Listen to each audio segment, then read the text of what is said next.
Back in November 2024, the United States government charged Gautam Adani, the chairman of the Adani Group and one of the richest people in the world, with fraud. The allegation was that he bribed Indian government officials to win contracts and then lied about it to investors in America.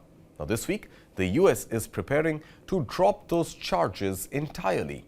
So what exactly happened?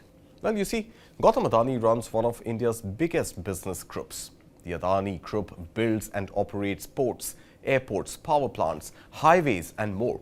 It's deeply woven into India's infrastructure story.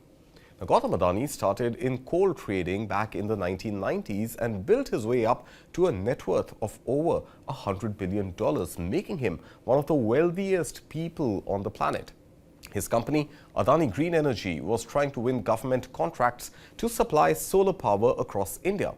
Now, to win those contracts, prosecutors in the US alleged Adani and his associates paid roughly $265 million in bribes to Indian state government officials between the years 2020 and 2024.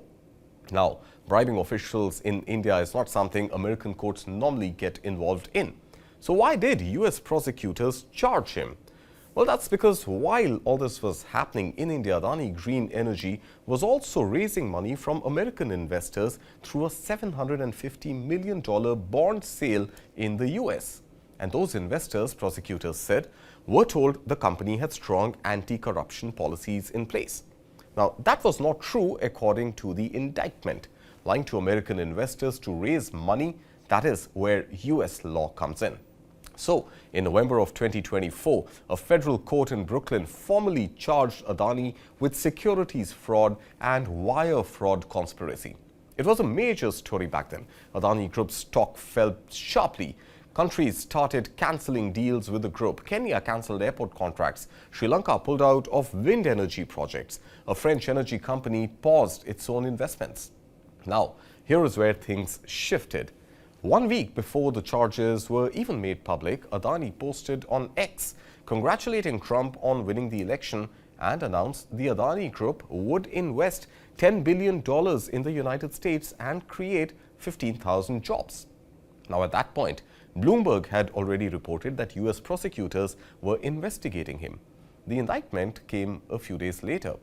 After the charges came out, Adani's team got a new lawyer on board. And who's that new lawyer? Well, that's a person by the name of Robert Giuffre Jr. from the law firm Sullivan and Cromwell. Now, Giuffre is also one of Donald Trump's personal lawyers. Last month, Giuffre's team went to the Justice Department's headquarters in Washington for a meeting. They presented roughly 100 slides arguing two things. First, that prosecutors didn't have enough evidence, and second, that this was essentially an Indian matter, so US courts should not be involved.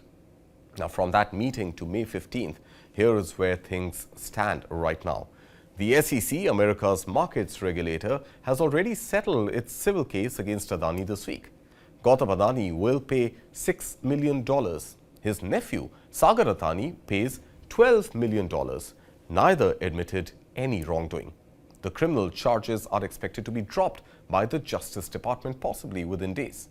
Now, this hasn't been officially confirmed yet and could still change. There's also a separate investigation into whether Adani's companies shipped Iranian oil in violation of US sanctions. Now, that is reportedly heading towards a $275 million penalty.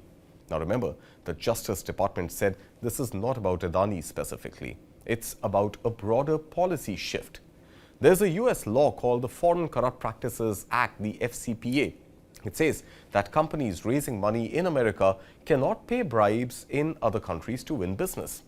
Now, in March 2025, US President Donald Trump signed an executive order suspending enforcement of that law. His argument was that it put American and foreign companies at a disadvantage, that it was criminalizing things that are considered normal business practice elsewhere. Now, with that law essentially paused, cases built on it, including the Adani case, lost much of their foundation.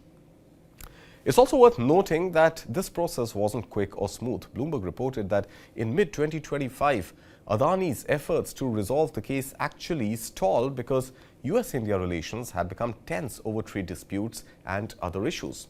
Now, when diplomatic relations improved, the talks also resumed. So that's the full picture. A US federal indictment for alleged large-scale bribery and investor fraud, one that shook markets and cost the Adani Group business across multiple countries, is now heading toward a quiet resolution.